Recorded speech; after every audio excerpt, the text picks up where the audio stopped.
ശക്തമായ മത്സരം നടക്കുന്ന കഴക്കൂട്ടത്തെ NDA സ്ഥാനാർത്ഥി വി മുരളീധരനാണ് നമ്മോടൊപ്പം ചേരുന്നത്. തെരഞ്ഞെടുപ്പ് പ്രചാരണത്തിന്റെ അവസാന ഘട്ടത്തിൽ വലിയ തിരക്കിലായിരിക്കുമെന്നറിയാം. എന്നാലും എത്രത്തോളം ആത്മവിശ്വാസമുണ്ട്?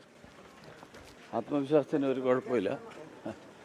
ഈ മണ്ഡലത്തിൽ ജനങ്ങൾ മാറ്റം ആഗ്രഹിക്കുന്നു.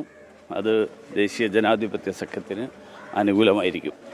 സ്ഥാനാർത്ഥി പ്രഖ്യാപനത്തിന് മുൻപേ കഴക്കൂട്ടത്തുണ്ട്. കഴക്കൂട്ടത്തെ സ്ഥിരം താമസക്കാരനും കൂടിയാണ്. അതുകൊണ്ട് തന്നെ അതിൻ്റെ ഒരു എഡ്ജ് കിട്ടിയിട്ടുണ്ടോ? അല്ല, ഞാൻ ഇവിടെ എത്ര കാലമായിട്ട് താമസിക്കുന്ന ഒരാളാണ്.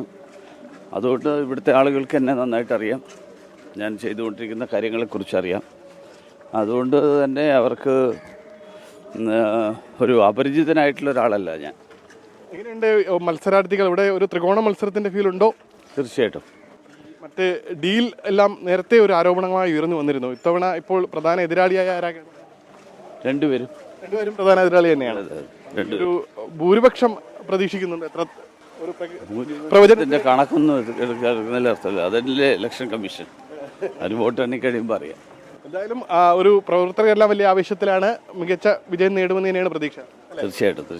എന്തായാലും വി മുരളീധരൻ തിരക്കിലാണ്. അദ്ദേഹം ഈ അവസാനഘട്ട എന്തായാലും ഇനി മണിക്കൂറുകൾ മാത്രമേ പരസ്യപ്രചാരണത്തിനുള്ളൂ. അതിന് മുന്നോടിയായി പ്രചാരണങ്ങൾ പൂർത്തിയാക്കാനുള്ള തിരക്കിലാണ്.